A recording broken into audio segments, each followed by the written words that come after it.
कैसे हैं आप लोग? सब बैठिए बैठिए बैठ सब बैठिए। ठीक है। न्यू बैच है आज का। सीजीपीएससी प्री मेंस है ना, इंटीग्रेटेड बैच। ठीक है। मैं आप लोगों को जो है इतिहास पढ़ाऊंगा। और नाम लिखता हूँ डॉक्टर योगेश्वर मिश्रा। ठीक है। और इतिहास को एक इंटरेस्टिंग में, इतिहास तो वैसे ही सब्जेक्ट बड़ा बोरिंग होता है, समझ में नहीं आता है कि सबसे बड़ा स्टूडेंट का सबसे बड़ी चीज़ होती है कि हमको समझ में नहीं आता, कॉन्सेप्ट क्लियर नहीं होता है। हिस्ट्री में सारा सब्जेक्ट में तो लगभग हो ही जाता है, बट बहुत बड़ा सिलेबस है। ठीक है। और इसको थोड़ा इंटरेस्टिंग वे में पढ़ेंगे अपन। ठीक है। जो चीज़ आप लोगों को नहीं समझ में आएगी या कहीं कंफ्यूजन होगा तो बेझिझक आप क्या कर सकते हो, पूछ सकते हैं ना।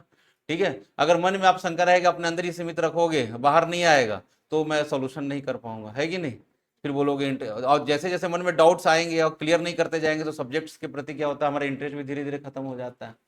ठीक है। तो सब्जेक्ट के पे में आपको क्या करना है, इंटरेस्ट बनाए रखना है। उसके लिए जरूरत है, डाउट तो आएंगे ही। जब जैसे जैसे हमारे पढ़ाई आगे बढ़ते रहेगा डाउट्स भी आएंगे। डाउट्स नहीं आएगा इसका मतलब है कि मैं क्या समझूंगा, आप पढ़ नहीं रहे हो। ठीक है। और डाउट क्या हो जाएगा, बढ़ता चला जाएगा। जब बहुत बड़ा डाउट का गैप जो बहुत बड़ा हो जाता है तो हमारा उस सब्जेक्ट के प्रति इंटरेस्ट क्या हो जाता है, खत्म हो जाता है। ठीक है। मैं अगर इतिहास पढ़ सकता हूँ, पढ़ा सकता हूँ, तो दुनिया में हर कोई इतिहास पढ़ सकता है और पढ़ा सकता है। ठीक है। तो इतिहास को एक अलग दृष्टिकोण से देखेंगे। ठीक है। छत्तीसगढ़ पीएससी जैसे हम एग्जाम सबने का मोस्टली का ग्रेजुएशन हो चुका है कि ग्रेजुएट है, अंडर ग्रेजुएट है, 12th पास के कॉलेज में एडमिशन ले लिए हैं। ठीक है। लेना है कि नहीं लेना है ना, ग्रेजुएशन तो मिनिमम क्राइटेरिया है ना। ठीक है। ग्रेजुएशन का के बाद ही आप एग्जाम दे पाएंगे। ठीक है। तो जो पीएससी आपको तैयारी करना है, इसका इंस्पिरेशन किसी से मिला होगा कि बस यही कुछ, बस पीएससी करना है, कहाँ से मन में ख्याल कहाँ से है? शुरू से था, स्कूल टाइम से ही है? पक्का?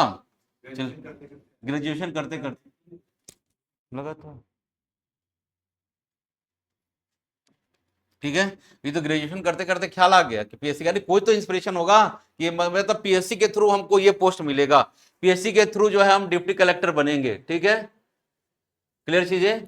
तो ये डिप्टी कलेक्टर होता क्या है, या हम एडमिनिस्ट्रेटर जाएंगे या पुलिस सर्विसेज में जाएंगे या स्टेट सर्विसेज में जाएंगे ना, तो इसके थ्रू पीएससी एग्जाम लेता है।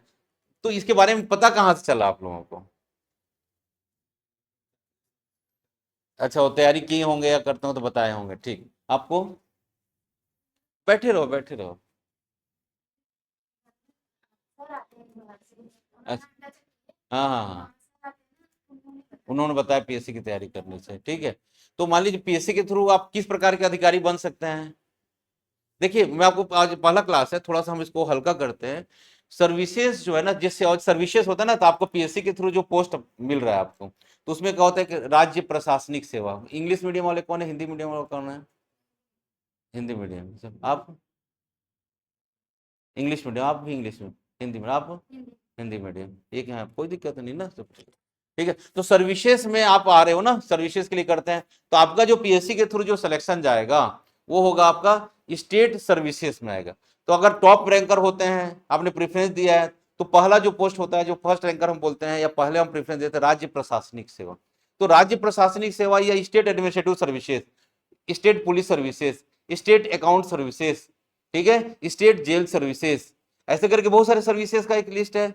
स्टेट एक्साइज सर्विसेज, ठीक है, स्टेट जीएसटी सर्विसेज, ऐसा क्या है, बहुत सारे पद है, पोस्ट है। उसके लिए क्या होता है, पीएससी के द्वारा या PSC civil services, state civil services के थ्रू क्या होता है, वो एग्जाम कंडक्ट किया जाता है। क्लियर चीजें।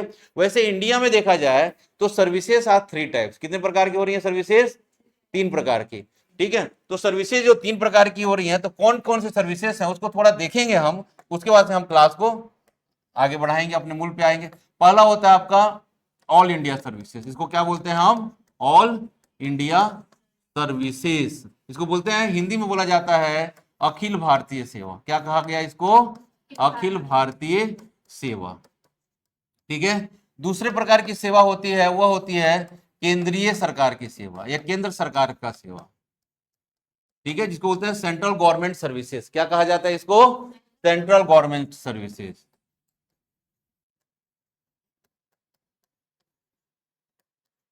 ठीक है। सेंट्रल गवर्नमेंट सर्विसेज कहा जाता है। ठीक। तीसरा जो होता है वो है आपका राज्य सिविल सेवा या स्टेट गवर्नमेंट सर्विसेज। इसको क्या कहा जाता है? स्टेट, हाँ स्टेट सर्विसेज या स्टेट सर्विसेज, हाँ जी स्टेट सर्विसेज, राज्य सेवा। क्लियर है? तो पीएससी के थ्रू जो आप लोग जिसकी तैयारी कर रहे हैं या करने के लिए आए हैं, वो क्या आए हैं, आपने स्टेट सिविल सर्विसेज या स्टेट सर्विसेज के लिए आप लोग आए। किसके लिए आए हैं? ये सर्विसेज के थ्रू गए। तो यहां पर क्या हो गया, देखिए अब सर्विसेज के लिए क्या होना चाहिए ना, कोई तो बॉडी ऐसी होनी चाहिए ना जो ये एग्जाम को कंडक्ट करेगा। तो स्टेट सर्विसेज के लिए हर राज्य में एक बॉडी है, उसका नाम क्या है? PSC, public service commission. इसको क्या बोलते हैं हम? Public service commission. तो छत्तीसगढ़ में पब्लिक सर्विस कमीशन का क्या कहलाएगा? हुआ सीजीपीएससी। एमपी में रहेगा तो क्या कहलाएगा? एमपीपीएससी। लेकिन बॉडी कौन सी है? ये पीएससी का ही बॉडी है ना। बॉडी क्या है? पीएससी का। बिहार में जाएगा तो बीपीएससी, झारखंड में चला जाएगा तो जेपीएससी। तो स्टेट के लिए सर्विसेज के लिए क्या बनना है? Public service commission. State services को बोलते हैं ना, तो स्टेट सर्विसेज के लिए जो एग्जाम लेता है, अधिकारियों का जो चयन करता है, उस बॉडी का नाम क्या है? Public service commission, state public service commission. इसको क्या बोलते हैं हम? State public service. जहां एस है वहां पे अपना अलग अलग स्टेट लगा दो। क्लियर है चीजें? क्लियर है? अब देखिए ऑल इंडिया सर्विसेज और सेंट्रल गवर्नमेंट में ग्रुप ए की सर्विसेज, ग्रुप ए की सर्विसेज एंड ग्रुप बी की सर्विसेज ना। क्लियर चीजें? ये इनके लिए भी एग्जाम के लिए एक बॉडी बना है, ठीक है। ये भी तो पब्लिक सर्विस कमीशन ही कहलाएगा, लेकिन कहा क्या है? केंद्रीय सेवा के लिए भर्ती करना, ऑल इंडिया सेवा के लिए करना। तो इस बॉडी का नाम है यूपीएससी। क्या नाम है इसका? यूपी। यूपी, यू का मतलब क्या है? यूनियन। यूनियन मतलब संघ। क्या होता है? संघ। तो संघ मतलब भारत के स्तर पर जो है सेवाओं के लिए क्या है? UPSC, union public service commission. उसका नाम क्या हो गया? यूसी क्या हो गया? यूनियन पब्लिक सर्विस कमीशन, संघ लोक सेवा आयोग। तो संघ लोक सेवा आयोग क्या करेगा? ऑल इंडिया सर्विसेज के लिए और सेंट्रल गवर्नमेंट सर्विसेज के क्लास 1 और क्लास 2 अधिकारियों की भर्ती करेगा। उसके लिए क्या है? यूपीएससी होगा। क्लियर है? लेकिन स्टेट राज्यों के लिए भर्ती के लिए क्या है? स्टेट पीएससी का गठन है। तो हम आप लोग किसके लिए आए हैं यहां पर? State government. और ये स्टेट किसा? छत्तीसगढ़ है। तो छत्तीसगढ़ पीएससी की तैयारी करने के लिए आए हैं। और वह एग्जाम का एक अपना, हर स्टेट का एग्जाम का क्या होता है? एक स्ट्रक्चर होता है, उस पैटर्न पर क्या लेता है? वो एग्जाम लेता है। तो मन में ख्याल आ रहा होगा कि ऑल इंडिया सर्विसेज में किस प्रकार की सेवाएं आती है, सेंट्रल गवर्नमेंट सर्विसेज में किस प्रकार की सेवाएं आती है ना। और राज्य सेवा में तो समझ रहे हैं, राज्य सेवा में क्या होगा? State administrative services, state police services, state account services, state jail services, ठीक है, स्टेट एक्साइज सर्विसेज, ये राज्य प्रशासनिक सेवा, राज्य पुलिस सेवा, राज्य अकाउंट मतलब अकाउंट सेवा, राज्य जेल सेवा। राज्य जेल सेवा से क्या बोलते हैं? जेल अधीक्षक बोलते हैं ना, ठीक है। इस प्रकार राज्य के सब स्तर है, राज्य के स्तर पर एग्जाम कंडक्ट करने के लिए क्या है? पीएससी है, ठीक है। ऑल इंडिया सर्विसेज में क्या आता है? इंडिया में केवल 3 सर्विसेज ऐसे हैं जिसको हम बोलते हैं अखिल भारतीय सर्विसेज या ऑल इंडिया सर्विसेज। क्लियर है ये? तो ऑल इंडिया सर्विसेज में कौन कौन सा है? ये है आपका आईएएस है, आईपीएस है और क्या है? आईएफएस है। तो आईएफएस में कौन सा? भारतीय वन सेवा है, इंडियन फॉरेस्ट सर्विसेज है इसमें ना। भारतीय प्रशासनिक सेवा, भारतीय पुलिस सेवा। देखिए भारतीय प्रशासनिक सेवा और राज्य प्रशासनिक सेवा, इसका छोटा रूप है ना। यहाँ पे डिप्टी कलेक्टर बनेंगे और यहाँ पे कलेक्टर बनेंगे। क्लियर है? यहाँ पे डीएसपी बनेंगे, यहाँ पे एसपी बनेंगे। आईपीएस मतलब एसपी, फर्स्ट पोस्टिंग तो वही है ना उसकी। भले उसको ट्रेन किया जाता है, टाइम लगता है, लेकिन उसको एसपी के लिए तैयार करना है। पुलिस में जाएगा, प्रशासन में जाएगा तो वह कलेक्टर के लिए ही तैयार हो रहा है। तो राज्य में आप क्या बन रहे हैं? उससे छोटा डिप्टी कलेक्टर। राज्य में क्या जा रहे हैं? डीएसपी जा रहे हैं। इस प्रकार की ये जो 3 सर्विसेज हैं उसको हम ऑल इंडिया सर्विसेज कहते हैं। क्लियर चीजें? उसके अलावा जितने और सर्विसेज है, जैसे Indian railway account services, Indian civil account services, ठीक है, इंडियन डिफेंस अकाउंट सर्विसेज, ठीक है, आईआरएस इंडियन रिवेन्यू सर्विसेज, ठीक है, भारतीय राजस्व सेवा, भारतीय रेल वित्त सेवा, भारतीय सिविल अकाउंट सर्विसेज, सब में भारतीय भारतीय लग रहा है। ये क्या कहलाता है? अब रेल किसका होगा? केंद्र का ही मामला होगा ना, राज्य का थोड़ी है, ठीक है। आईआरएस, आईआरएस मतलब क्या होता है? 2 प्रकार की सेवा हैं। एक है आपका इनकम टैक्स है, इनकम टैक्स कमिश्नर बनते हैं इससे, असिस्टेंट कमिश्नर, डिप्टी कमिश्नर, इस प्रकार की सेवाओं देकर चले जाते हैं, बोलते हैं भारतीय राजस्व सेवा। आईआरएस का मतलब क्या है? भारतीय राजस्व सेवा। ये सब क्या है? केंद्रीय प्रकार की सेवाएं। केंद्र में ए और बी ग्रेड या क्लास 1 क्लास 2 गजेटेड ऑफिसर्स के लिए भी एग्जाम कौन लेता है? यूपीएससी लेता है। तो ये मतलब 1 और 2 के लिए जो बॉडी बना है क्या है, यूपीएससी है, जिसको आप आईएएस का एग्जाम बोलते हो। इसके थ्रू जो है ये प्रकार इस सेवाओं के लिए और इन सेवाओं के लिए क्या हो रहा है, एग्जाम कंडक्ट करवाता है। आप जिसके लिए बने हो वो आप इस एग्जाम की तैयारी करो। राज्य स्तर पर जितने भी क्लास 2 और क्लास 3 एग्जीक्यूटिव पोस्ट के लिए जो एग्जाम लेता है वो कौन लेता है, राज्य लोक सेवा आयोग लेता है। क्लियर है। तो छत्तीसगढ़ में इसको जिम्मेदारी किसको दी गई है, छत्तीसगढ़ पीएससी को इसकी जिम्मेदारी दी गई है।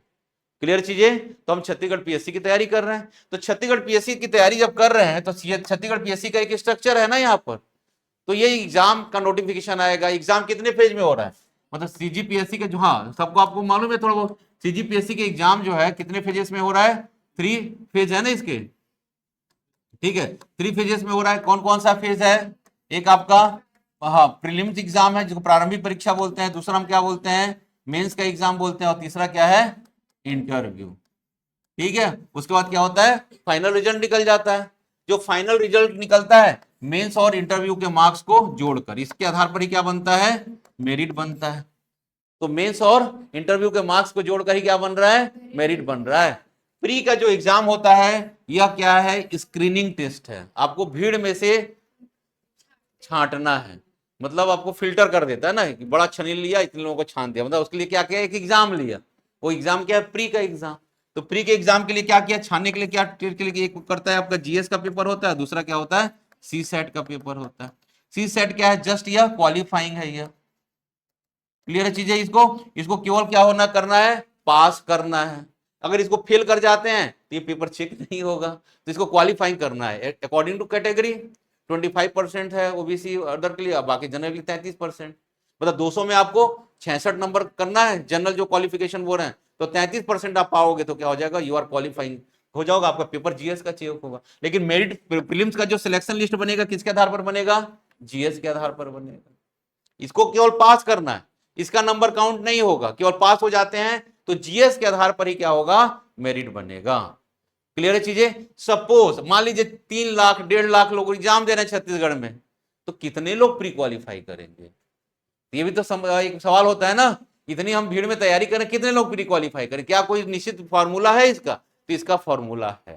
ठीक है, मान लीजिए छत्तीसगढ़ पीएससी ने क्या बोला कि मैं 300 पोस्ट निकाला है, 2025 में कितने पोस्ट आ रहे हैं, 300 पोस्ट।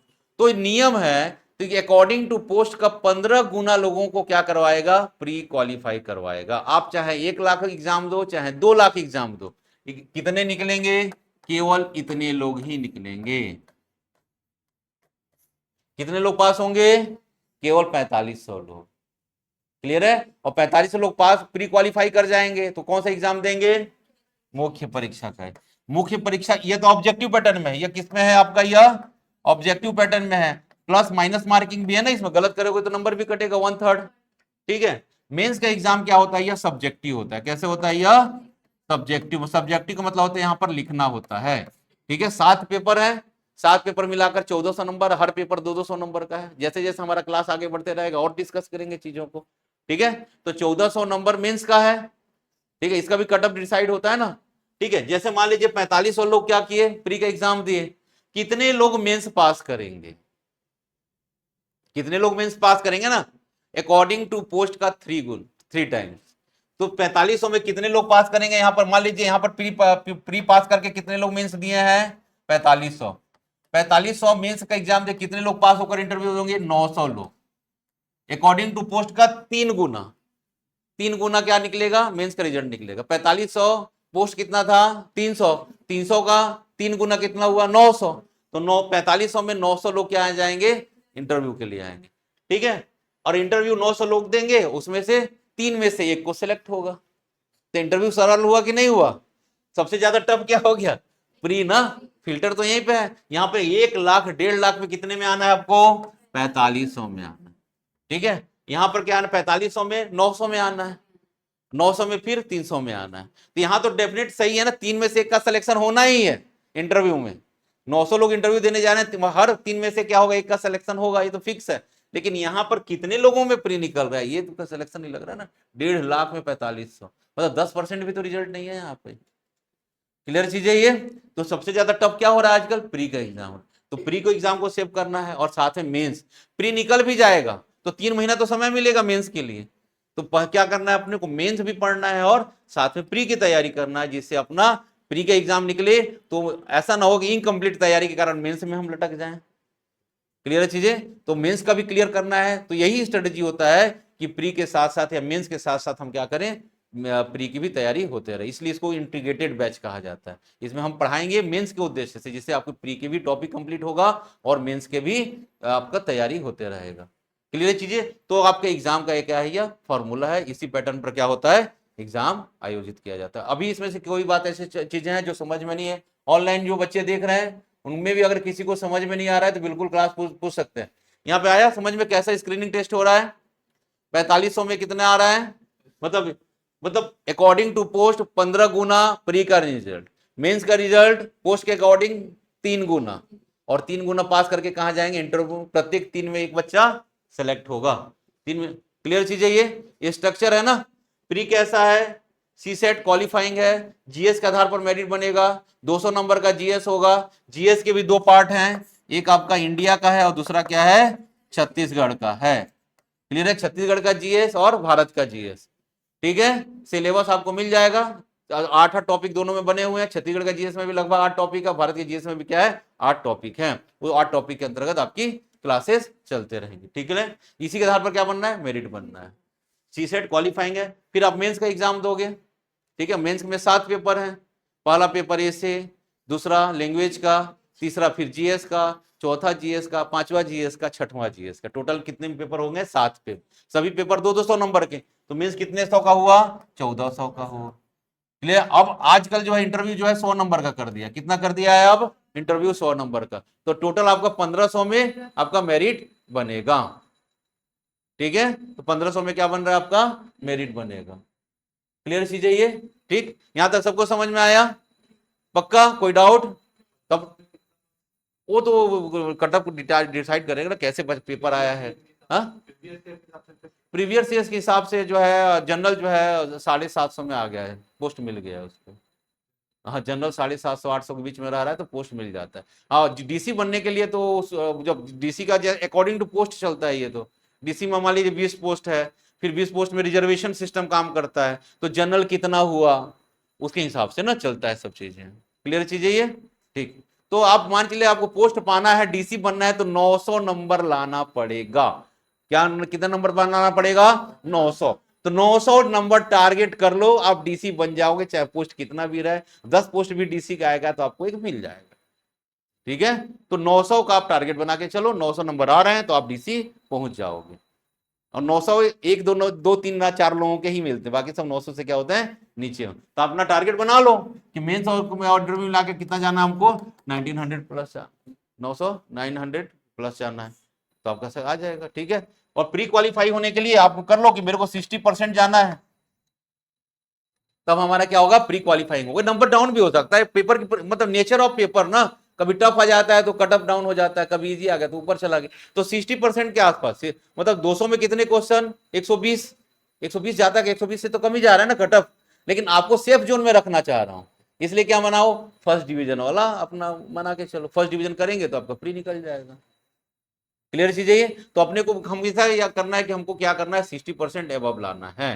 तो 60% का टारगेट रहोगे तो 55-56 भी आएगा, अगर डामाडोल स्थिति, तभी आप प्री क्या कर पाओगे, सेव कर पाओगे।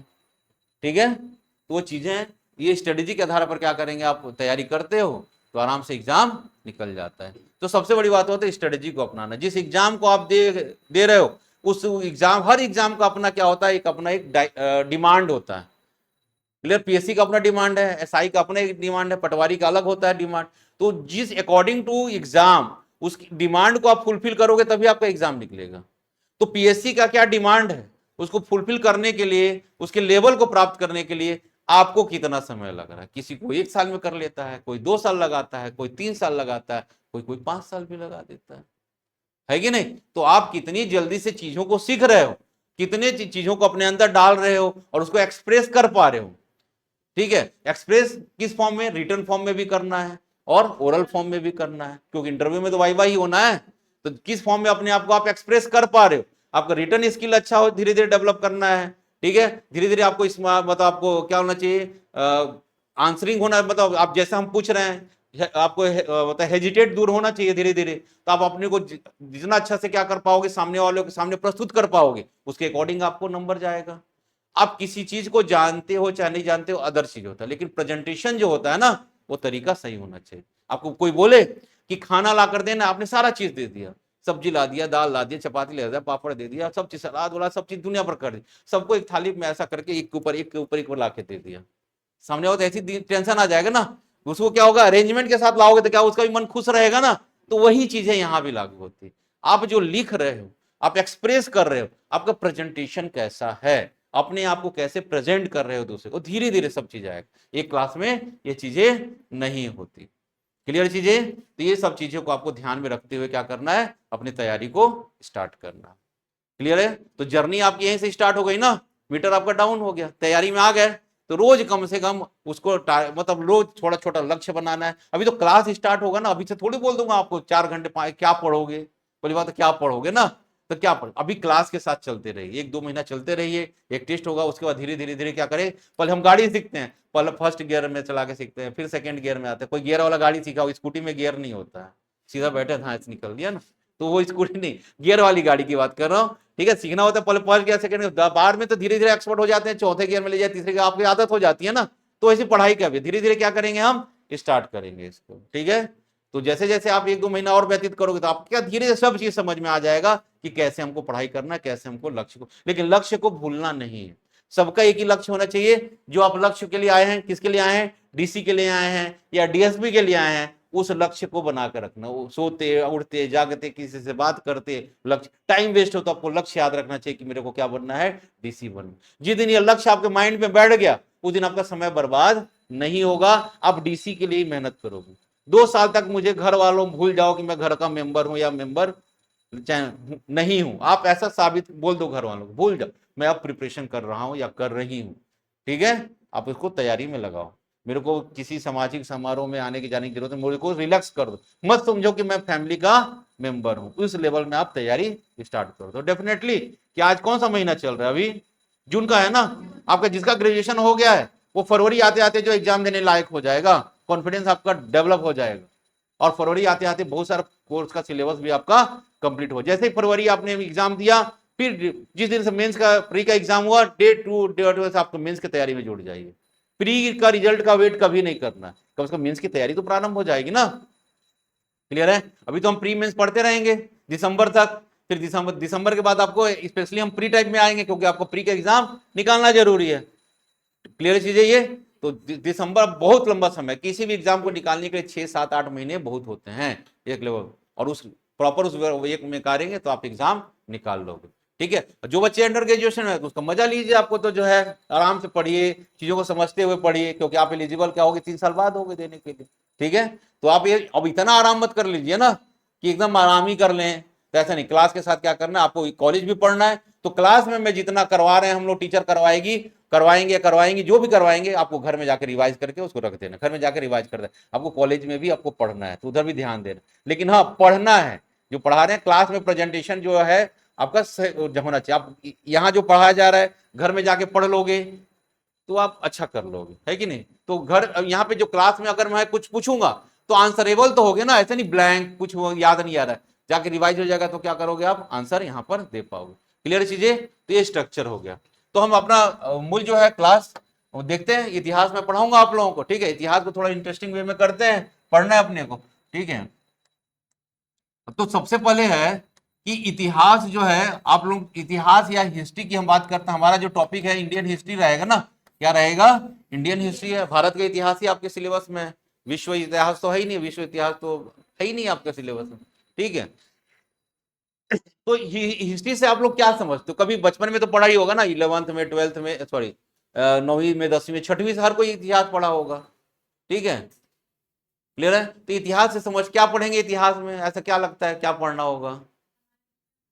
हमारा बीता हुआ कल, तो आपका बीता हुआ कल से हम क्या क्या मतलब है, मतलब हाँ मतलब इंडिया के संस्कृति को जानना, भारत को जानना, सोसाइटी को जानना ना, उसको बोलते हैं इतिहास। तो इतिहास क्या करते हैं, स्टडी ऑफ पास्ट, हमारे भारत के जो पास्ट है, भारत की जो समाज है, भारत की सोसाइटी कैसी थी, भारत में किन किन लोगों का अलग अलग टाइम पीरियड पे क्या यहाँ पे रूल रहा, गवर्नमेंट फॉर्म क्या रहा, उसी को हम क्या करते हैं, हिस्ट्री के अंतर्गत पढ़ रहे हैं।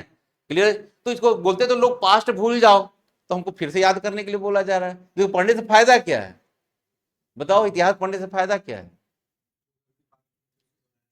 तो कौन सा हमारी गलतियां तो बार बार हो रही है यार, वैसे कौन सा ऐसा सुधर गया है गलती, बताओ तो, है कि नहीं? हाँ ठीक, सही बोले हो, जो पास्ट में जो हमसे हमारे पिछले शासकों के द्वारा, रूलर्स के द्वारा, या जिसके द्वारा गलतियां हो रही हैं, तो सब तो ह्यूमंस है ना, और गलतियां तो ह्यूमन का नेचर है।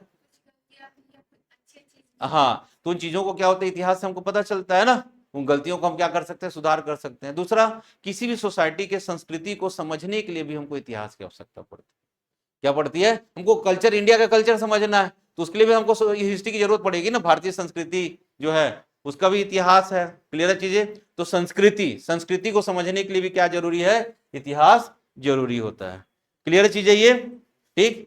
तो कल्चर या संस्कृति हम बात करते हैं, और इतिहास में दो चीजें आती हैं, एक होता है संस्कृति या जिसको हम कल्चर बोलते हैं, और दूसरा होता है हमारा सभ्यता। ठीक है? कभी कभी हम इसका यूज करते हैं और कभी कभी हम सभ्यता, जैसे सिंधु घाटी सभ्यता यूज करते हैं। जब आप पढ़े होगा इंडस वैली सिविलाइजेशन टर्म्स को यूज किया जाता है, हम पढ़ते हैं इंडस वैली कल्चर, नहीं पढ़ रहे हैं ना। लेकिन हम बात करते हैं जैसे मीजोलिथिक कल्चर, मध्य पाषाण काल, पैलियोलिथिक कल्चर, पढ़ते हैं ना इसको, पूरा पाषाण काल, चाल्कोलिथिक कल्चर। ठीक है? कहीं हम संस्कृति शब्द यूज कर रहे हैं, कहीं हम सिविलाइजेशन टर्म्स यूज कर रहे हैं। तो ये क्या है, ये संस्कृति और सिविलाइजेशन है क्या, कि दोनों एक ही है, कि अलग अलग हैं? क्यों हम ऐसा टर्म्स का यूज कर रहे हैं? तो इतिहास पढ़ने से पहले चीजों को समझना जरूरी है। इतिहास समझने के लिए पहले तो डेट भी समझना जरूरी है। तो हम जो डेटिंग करते हैं ना, कालक्रम का निर्धारण करते हैं, एक ईसा पूर्व का समय होता है और एक ईस्वी का समय होता है। तो ईसा पूर्व और ईस्वी मतलब एडी और बीसी की बात कर रहे हैं ना, बिफोर क्राइस्ट, एनी डोमिनी की बात करते हैं। तो इसका हम बात करें तो इसका कैसे निर्धारण होता है उसको समझना है। तो पहले तो संस्कृति क्या है, कौन बताएगा? इसका था आर्ट सब्जेक्ट, बीए किसने किसने किया है? आपने किया। और आपने क्या किया? हाँ, बीटेक आपका। बीए में सोशोलॉजी रखे थे। अब बताओ संस्कृति क्या है। तो आपको मैं पूछा कि संस्कृति और सभ्यता में क्या अंतर है ना, तो उन्होंने बताया कि संस्कृति जिसमें आज जहाँ हम पैदा हो रहे हैं, तो वो सही है। ठीक है, संस्कृति जहाँ हमारा आचार विचार व्यवहार खाना पीना रहना उठना बैठना, ये सब क्या है, पार्ट ऑफ कल्चर। ठीक है, तो है कि नहीं है? तो मान लीजिए हम छत्तीसगढ़ी संस्कृति की बात कर रहे हैं, क्या छत्तीसगढ़ी संस्कृति को हम बोलेंगे कि मराठी संस्कृति से निम्न है या उच्च है? नहीं बोलेंगे। क्यों नहीं बोलेंगे? नहीं बोल सकते। देखिए, संस्कृतियां जो है ना, उसका संबंध क्या होता है, इन्वायरमेंट से होता है, आसपास के परिवेश से होता है। छत्तीसगढ़ी संस्कृति डेवलप किया है आसपास के वातावरण से। क्लियर है चीजें? तो हर संस्कृतियां को हम बोल सकते हैं कल्चर का संबंध क्या, इन्वायरमेंट से होता है, नदी पहाड़ तालाब, इन सब चीज से क्या संस्कृति का संबंध होता है। अगर मान लीजिए छत्तीसगढ़ की संस्कृति में हमारे यहाँ इतना सारा क्लाइमेट ऐसा नहीं रहता, जलवायु ऐसा नहीं रहता, और हमारे पूरा छत्तीसगढ़ में रेगिस्तान होता, तो छत्तीसगढ़ के खाने में 36 भाजियां होती क्या? नहीं होती ना। तो संस्कृति का संबंध क्या है, इन्वायरमेंट है कि नहीं है? यहाँ का इन्वायरमेंट कैसा है, चावल की खेती के लिए उसको फेवर करता है, चावल की खेती के लिए। तो यहाँ का मेन फूड क्या है, चावल है। धान का कटोरा का है चावल, राइस बेल्ट है, ये राइस खाते हैं यहाँ के लोग। तो खाना खाने को अगर बोला जाए तो छत्तीसगढ़ी में जो विलेज लेवल क्या करते हैं, चलो भात खाना है, तो भात खाना ही क्या हो गया, खाना खाना हो गया ना। तो आज थोड़ी है कि भात खाना मतलब थाली में लाके भात ही बस दे दिया, ऐसा तो नहीं है ना, नाना प्रकार के होंगे उसके साथ। तो लेकिन भात खाना है तो उससे क्या हो रहा है, हमको भोजन करना है। इसी बार पंजाब के लोग क्या बोलते हैं, रोटी खाना है। तो रोटी खाना का मतलब पूरा भोजन करना है। तो उनका क्या है, वीट वाला एरिया है, गेहूं वाला क्षेत्र है, तो उनका पूरा संस्कृति क्या है, उसके आसपास खाना पीना आचार व्यवहार व्यवहार उसके हिसाब से। तो यहाँ पे एक टर्म्स हम कल्चर के संदर्भ में कर सकते हैं कि संस्कृति अपने आप में क्या है, यूनिक है। हर संस्कृति के अपने आप में क्या है, यूनिक है। हर संस्कृतियों का अपना एक यूनिकनेस होता है ना, अपनी एक विशेषता होती है। तो जब जब संस्कृतियों की अपनी एक विशेषता है और वह यूनिकनेस है, मतलब एक विशिष्ट है अपने आप में, जो चीज विशिष्ट हो जाएगी वो कंपेयर करेंगे क्या किसी दूसरे से, वो तो अपने आप में विशिष्ट है। तो संस्कृतियां क्या है, यूनिक है, तो नॉट कंपेयर टू अदर्स। तो संस्कृतियों की तुलना नहीं किया जा सकता। बट ये सिविलाइजेशन जो है उसका संबंध क्या है? टेक्नोलॉजी से। किससे है? टेक्नोलॉजी से। जब कल्चर में हम पावर, शक्ति, ऊर्जा, प्रौद्योगिकी ये सब जोड़ देते हैं तो क्या बनता है? सभ्यता बनती है। क्या बनती है? सभ्यता। तो कल्चर प्लस स्ट्रेंथ, ताकत, ताकत किसी भी फॉर्म में हो सकती है, उसको क्या बोलते हैं? हम सभ्यता कहते हैं। क्लियर चीज है ये? तो सभ्यताएं बड़ी हो सकती हैं, छोटी हो सकती हैं, निम्न हो सकती हैं, उच्च हो सकती है। जैसे भारत की प्रौद्योगिकी की तुलना में हम अमेरिका से पीछे हैं, तो भारतीय सभ्यता जो है अमेरिकी सभ्यता से थोड़ा क्या होगा? नीचे हो जाएगा ना। क्लियर चीज है ये? लेकिन संस्कृति नहीं बोलेंगे अमेरिकी सभ्यता संस्कृति जो भारत से उच्च नहीं, संस्कृति नॉट कंपेयर टू अदर्स, अपने आप में क्या है? विशिष्ट है। तो वही चीजों को हम पढ़ेंगे, कभी संस्कृति आएगा, कभी सभ्यता आएगा। क्लियर चीजें? तो इतिहास को हमको पढ़ना है, ठीक है। तो इतिहास को पढ़ने के लिए सबसे पहले आपको सोचना, देखना है यहां पर कि भारतीय इतिहास को जो है हम दो श्रेणी दृष्टिकोण से यहां पर पढ़ेंगे। एक दृष्टिकोण अपनाएंगे अपन कालक्रम का, क्रोनोलॉजिकल ऑर्डर में। कालक्रम मतलब डेट वाइज। क्लियर चीजें? तो क्रोनोलॉजिकल ऑर्डर में पढ़ेंगे तो भारतीय इतिहास को हमने 3 भागों में बांट के पढ़ेंगे। क्लियर चीजें? कौन कौन सा पार्ट में पढ़ेंगे हम? पहला एंशिएंट मतलब प्राचीन भारत का इतिहास। पहला क्या हो जाएगा? एंशिएंट होगा ना, इसको क्या बोलेंगे हम? प्राचीन भारत का इतिहास। ठीक है। दूसरा क्या हो जाएगा? दूसरा मध्यकालीन हो जाएगा। दूसरा क्या होगा? मध्यकालीन भारत का इतिहास। भारत का इतिहास जोड़ लेंगे आप, इसको बोलेंगे मीडिएवल हिस्ट्री ऑफ इंडिया। क्या बोलेंगे इसको? मीडिएवल हिस्ट्री कहेंगे ना, मध्यकालीन भारत का इतिहास। और तीसरा क्या हो जाएगा आपका? आधुनिक भारत का इतिहास। आधुनिक को क्या बोलेंगे? मॉडर्न। हाँ, मॉडर्न हिस्ट्री, इंडियन हिस्ट्री। ठीक है। तो कालक्रम क्रोनोलॉजिकल ऑर्डर में क्या किया हमने? हिस्ट्री को क्या किया हमने? 3 भागों में डिवाइड कर दिया। कौन कौन सा? प्राचीन भारत का इतिहास, मध्यकालीन भारत का इतिहास और आधुनिक भारत का इतिहास। क्लियर चीज है ये? ठीक, कर लिया ना आपने इसको? ये क्या है? क्रोनोलॉजिकल ऑर्डर में है ना। क्या है? क्रोनोलॉजिकल ऑर्डर में। ठीक, तो क्या हो गया? प्राचीन भारत का इतिहास, दूसरा क्या हो गया? मध्यकालीन भारत का इतिहास, और तीसरा क्या हो गया? आधुनिक भारत का, मॉडर्न आधुनिक भारत का इतिहास हो गया। ठीक है, यहां तक सबको समझ में आ रहा है? ठीक है। तो मन में आ रहा होगा कि सर इसका बाउंड्री कैसे डिसाइड करेंगे, कौन सा पार्ट जो है एंशियंट में आएगा, कौन सा पार्ट मेडिएवल में आएगा, कौन सा पार्ट? तो अभी एक रफ आइडिया आप लोगों को दे रहा हूं। एंशियंट जो हिस्ट्री है वह, उसका टाइम पीरियड आपने लिख लेना है।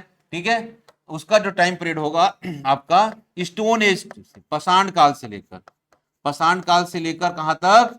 1000 एडी तक का, या एडी को हम क्या बोलते हैं हिंदी में? ईस्वी बोलते हैं। क्या बोलते हैं? ईस्वी तक का टाइम पीरियड। यह क्या होगा आपका? Stone age to,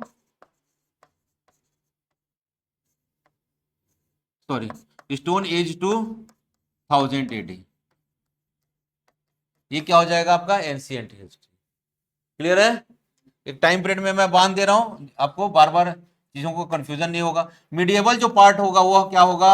1000 AD to, अब समझ में आ जाए ना, ईस्वी से लेकर 1707 ईस्वी तक का समय। हिंदी में एडी को क्या करेंगे? ईस्वी लिख लेंगे आप लोग।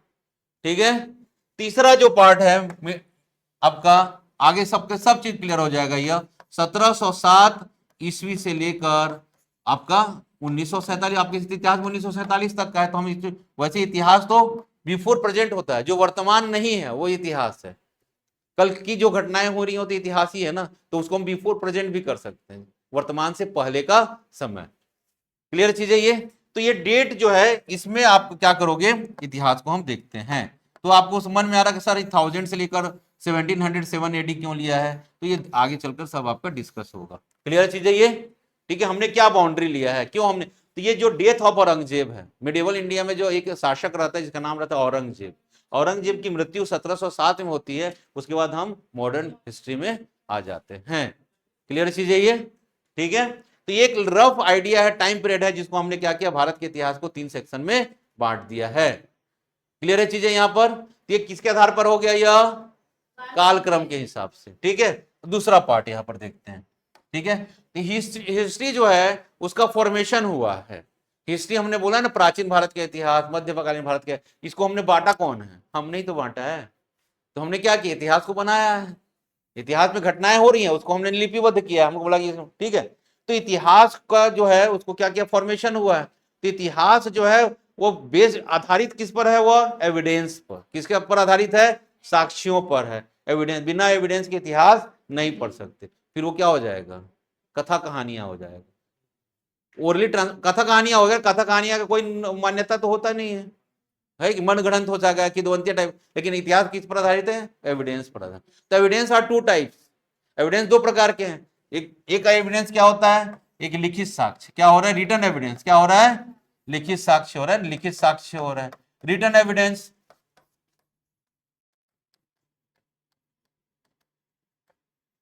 एक रिटन एविडेंस हो रहा है ना, क्लियर चीजें।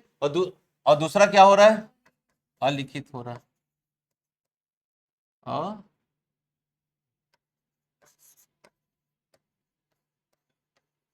अलिखित,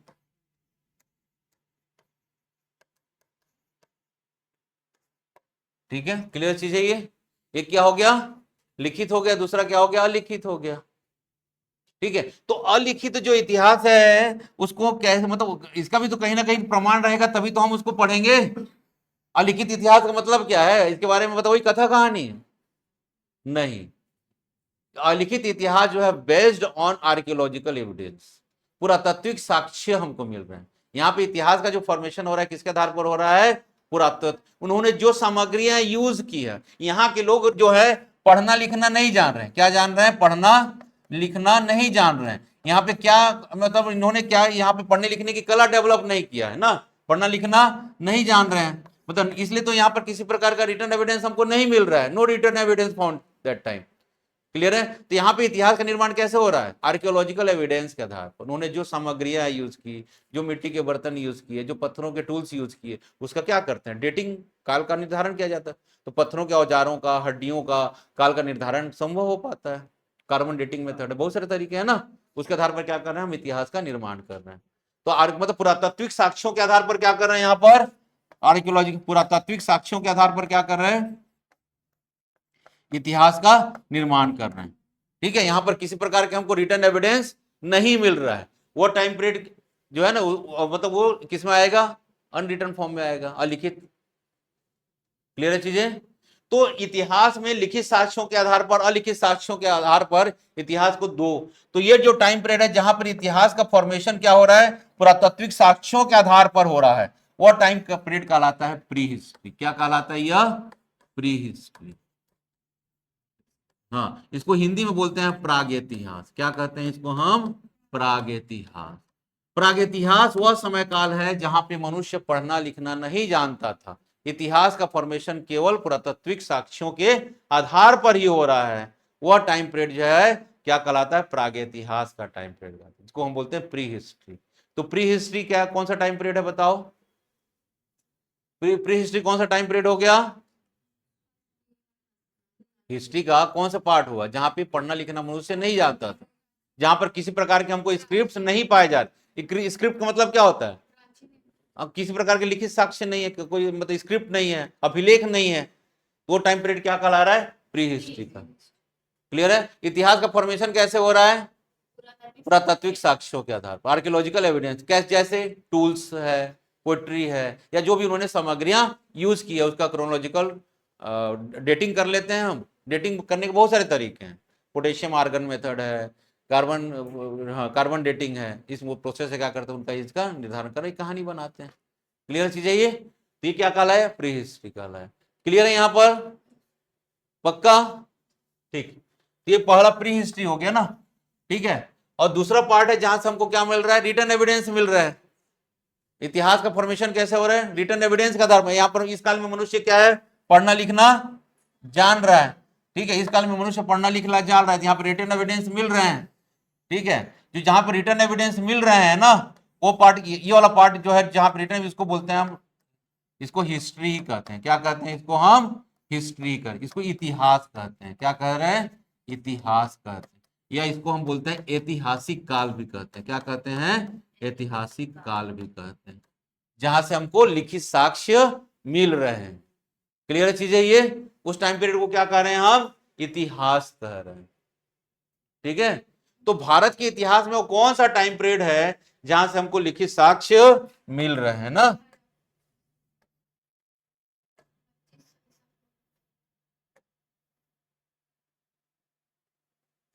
चलो हटा दो रन। ठीक है, इतिहास का ऐतिहासिक काल टाइम में कहा जहां पे हमको क्या मिल रहे हैं, लिखित साक्ष्य मिल रहे हैं। तो भारत का वो कौन सा टाइम पीरियड है जहां से हमको लिखित साक्ष्य के क्या मिल रहे हैं, प्रमाण मिल रहा है, वह कौन सा टाइम पीरियड है? ठीक है, तो इस काल में कौन कौन सा आ जाएंगे, इस काल में आ जाएगा, देखिए क्या टाइम पीरियड आ जाएगा। ठीक है, तो लिखित भारत का पहला लिखित साक्ष्य हमको मिलता है, पहला लिटरेचर जो है, जो लिखा गया जिसको हम पढ़ पा रहे हैं, वो है ऋग्वेद। कौन है? ऋग।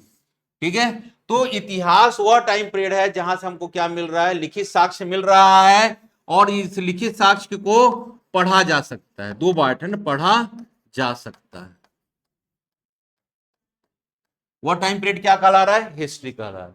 पहला तो रिटर्न एविडेंस है, बट उसको हम रीड कर पा रहे हैं, वह टाइम पीरियड क्या कहला रहा है, इतिहास कहला।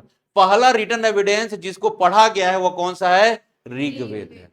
तो भारत के इतिहास में वैदिक सभ्यता या ऋग्वेदिक काल जो है, वह क्या होता है, वहां का इतिहास से हमको क्या मिलता है, लिखित साक्ष्य मिल रहे हैं। अब पहला लिखित साक्ष्य कहां है, ऋग्वेद से है, इसको ऋग्वेद काल भी कहा जाता है। यहीं से हमको रिटर्न एविडेंस मिल रहा है। ठीक है, यहां से लेकर 1947 तक हमारे पास रिटर्न एविडेंस है इतिहास का। क्लियर चीजें समझ में आया? एक क्या पार्ट हो, प्रागैतिहास कौन सा पार्ट हो गया, जहां पर किसी प्रकार की रिटर्न एविडेंस नहीं है, formation of history through archaeological evidence. एक पार्ट है जहां पे लिखित साक्ष्य है जिसको हम पढ़ा जा सकता है। तो भारत में पढ़ा जाने वाला पहला लिटरेचर कौन सा है, ऋग्वेद है। तो ऋग्वेद या वैदिक काल जो स्टार्ट होता है, वो ऐतिहासिक काल से हमारे स्टार्ट हो रहा है। ठीक है, अब भारत के इतिहास में एक और दूसरा भी टाइम फेज है, जो यहां पे 1 और 3 लिखा है ना मैंने। ठीक है, एक दूसरा समय भी है जिसको हम बोलते हैं, उसको बोला जाता है प्रोटो हिस्ट्री। क्या बोला जाता है उसको, प्रोटो हिस्ट्री। ठीक है, इसको हिंदी में बोला जाता है आद्य इतिहास। क्या कहते हैं इसको, आद्य इतिहास कहते हैं। क्लियर है चीजें? तो ये आद्य इतिहास वाला समय क्या है, तो आद्य इतिहास वाला जो समय है जिसको हम प्रोटो हिस्ट्री बोल रहे हैं, यहां पर भी रिटर्न एविडेंस है। क्या है, लिखित साक्ष्य है। ठीक है, बट पढ़ा नहीं जा सकता है, मतलब उसको हम रीड नहीं कर पा रहे हैं। जिस दिन हम रीड कर लेंगे वो इतिहास हो जाएगा, लेकिन जब तक हम रीड नहीं कर पा रहे हैं तब तक क्या है, वह प्रोटो हिस्ट्री होगा।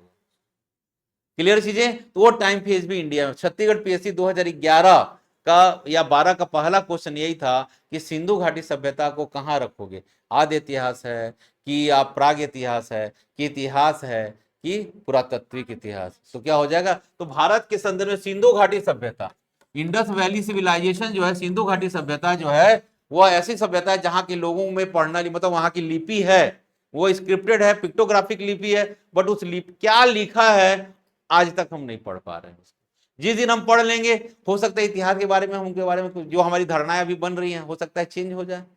क्लियर चीजें? तो इतिहास के संदर्भ में क्या हो गया, मतलब यहां पर देख रहे हैं साक्ष्यों के आधार पर इतिहास क्या हो गया, लिखित साक्ष्यों के आधार पर 3 पार्ट हो गए ना। एक हो गया प्री हिस्ट्री, दूसरा क्या हो गया प्रोटो हिस्ट्री, और तीसरा क्या हो गया हिस्ट्री। हिस्ट्री वो टाइम पीरियड है जहां से लिखित साक्ष्य मिल रहे हैं और जिसको पढ़ा जा सकता है। प्री हिस्ट्री वो टाइम पीरियड है जहां पर किसी प्रकार लिखित साक्ष्य है ही नहीं। प्रोटो हिस्ट्री वो टाइम पीरियड है जहां पर लिखित साक्ष्य है बट उसको नहीं पढ़ा जा सकता। क्लियर चीज है ये?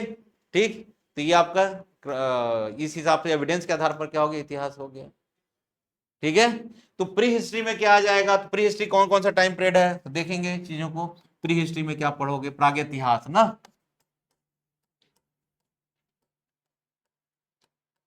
प्रागैतिहास, प्रागैतिहास का टाइम पीरियड इसके अंतर्गत क्या क्या आ जाएगा प्रागैतिहास में, प्रागैतिहास में आएगा पाषाण काल, क्या आ जाएगा, स्टोन एज, और दूसरा आ जाएगा ताम्र पाषाण काल। ठीक है, स्टोन एज, इसको अंग्रेजी में स्टोन एज लिख लीजिएगा ऐसे। ठीक है, ताम्र पाषाण काल को अंग्रेजी में बोलते हैं चाल्कोलिथिक कल्चर। गलत नहीं लिखना है, चाल्कोलिथिक कल्चर या चाल्कोलिथिक एज भी लिख सकते हो ना। क्लियर चीज है ये? ठीक है, तो ये प्रागैतिहास में आ जाएगा। आद्य इतिहास में क्या आया, प्रागइतिहास मतलब समझ रहे हैं क्या होगा, यह प्री हिस्ट्री होगा ना।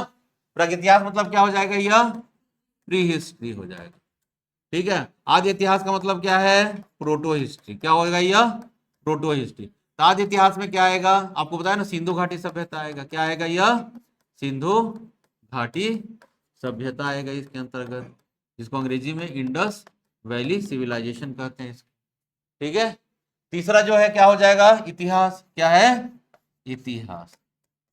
ठीक है, इतिहास या हिस्ट्री। यहां पे स्टार्ट कहां से होता है, यहां से वैदिक सभ्यता। कहां से स्टार्ट होगा यह, वैदिक सभ्यता। वैदिक सभ्यता का दो पार्ट है, एक है आपका ऋग्वेद, एक है आपका ऋग्वेदिक एज, और दूसरा है उत्तर वैदिक काल। क्या होगा, उत्तर वैदिक काल, इसको बोलते हैं पोस्ट ऋग्वेदा एज। ठीक है, क्लियर चीज है ये। तो पहला जो लिटरेचर मिला ऋग्वेद, जिसको हम पढ़ पा रहे हैं ना, क्लियर चीज है ये। तो ये आपका वैदिक सभ्यता हो गया। ठीक है, तो ये सब किसका पार्ट है, आपने अब देखा है ना, हमने प्राचीन भारत के इतिहास को, मतलब एंशिएंट हिस्ट्री हमने देखा है ना, प्राचीन भारत का इतिहास। प्राचीन भारत का इतिहास कालक्रम के हिसाब से कहां से स्टार्ट होता है, वह स्टोन एज से लेकर ना, अभी तो पिछले स्लाइड में लिखवाया था ना, पाषाण काल से लेकर कहां तक जा रहा है यह, 2000 AD ना, 1000 AD का समय, ईस्वी का समय है। अभी 1000 ईस्वी आने में बहुत समय लगेगा ना। ठीक है, तो आपको लग रहा होगा सर तो ये क्या एज है, तो ये पाषाण काल जो है ना, लगभग जो पाषाण काल का एज है ना, 5 लाख साल, इकाई दहाई चक्र 5 लाख ईसा पूर्व से लेकर स्टोन एज जाता है आपका 2500 ईसा पूर्व। ठीक है, ठीक है, और सिंधु घाटी सभ्यता जो है 2500 ईसा पूर्व से लेकर 1500 ईसा पूर्व तक। ठीक है, वैदिक सभ्यता जो है 1500 से लेकर 600 ईसा पूर्व तक जाता है। ऋग्वेद जो है 1500 से लेकर 1000 ईसा पूर्व, और यह जो है 1000 ईसा पूर्व से लेकर 600 ईसा पूर्व। डेट है, जो समझ में नहीं आया तो बिल्कुल पूछ लेना, पूछ लीजिएगा।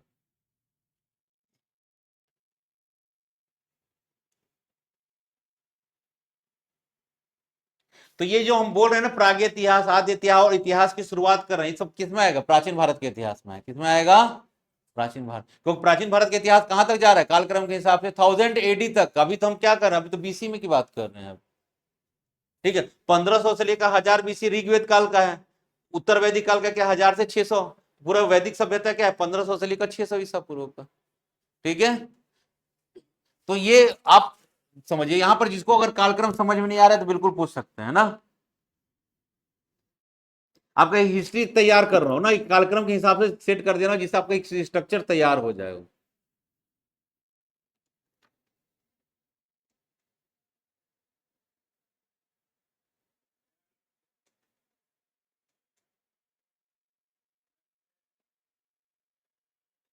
ठीक है, क्लियर है सब चीजें ये, कोई डाउट किसी को क्लास में, नहीं ना। हाँ, अब पढ़ेंगे आदि मानव, मतलब आदि मानव तो स्टोन एज में ही रहेगा ना, उसी को तो आदि मानव बोलेंगे। पाषाण काल में आएंगे ना जो दिख रहा है, वो ये तो प्राचीन भारत के इतिहास में ही आएंगे ना। आदि मानव का समय क्या है, प्राग इतिहास क्या है, जहां पर किसी प्रकार का आदि मानव तो लिखना पढ़ना जान ही नहीं रहे थे ना, है कि नहीं, तो वही वाला टाइम पे। ठीक है,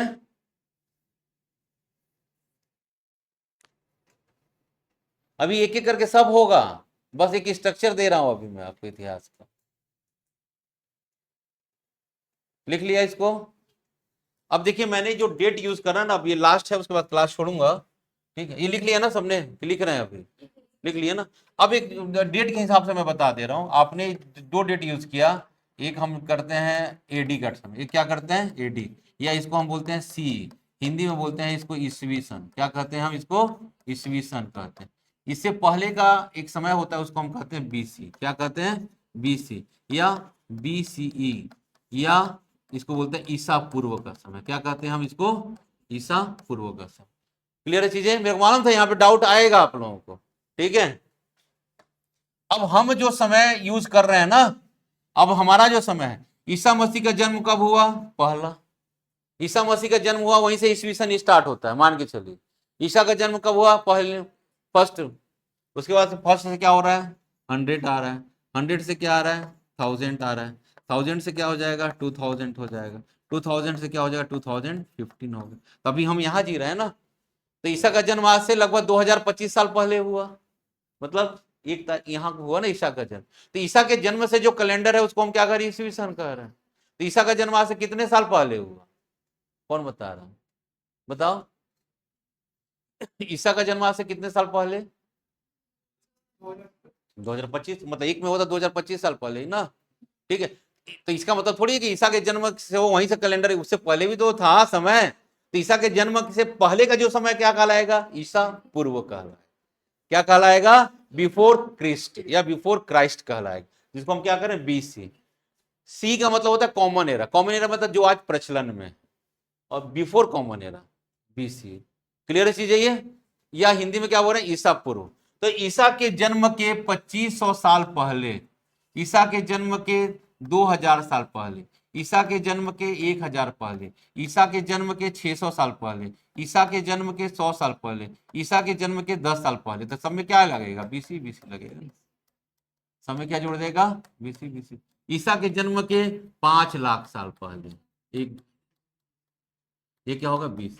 तो ईसा के 5 लाख साल पहले हम किस में आ जाएंगे? स्टोन एज में आ जाएंगे ना। तो वो डेट समझ में आ रहा है ये चीजें? तो ईसा के जन्म के 5 लाख साल पहले, वहां से हमारा स्टोन एज चालू हो। ठीक है, तब तो आएंगे यहां पर। आपको प्राचीन भारत का इतिहास यहां से लेकर यहां तक है। 1000 AD तक आएगा ना, यहां से यहां तक का। ये किस में आएगा? प्राचीन भारत के इतिहास बनेगा ना यहाँ। यही तो डेट लिखा है ना आपको। ईसा पूर्व से हम किस में आएंगे? एडी में आएंगे। सबको क्लियर हो रहा है कि नहीं हो रहा है? ये क्लियर है? ठीक। तो यहां से डेट आएगा ना। एनी डोमिनी कहा जाता है उसको, सुनो, कॉमन एरा जो आज चल रहा है उसको कहा जाता है। ठीक है, ये लेटिन वर्ड्स है ना, ये लेटिन वर्ड्स है। बिफोर, बीसी का मतलब बिफोर क्राइस्ट होता है। यहां तक किसी को दिक्कत नहीं है ना? चलिए ठीक है। तो हमारा जो है ना वैदिक सिविलाइजेशन खत्म कब होता है? 600 ईसा पूर्व में ना। स्टार्ट कब होता है? 1500 ईसा। तो यहां से लेकर यहां तक हम किस में थे? वैदिक सिविलाइजेशन में। कब थे? वैदिक सिविलाइजेशन, वैदिक सभ्यता है ना, ये वाला ये डेट्स में आपने बताया ना। क्या बताया मैं? 1500 से लेकर 600 ईसा पूर्व। ठीक है, 1500 से 1000 के बीच में क्या था? ऋग्वेद। और यहां से यहां तक कौन था? ये पोस्ट ऋग्वेद था।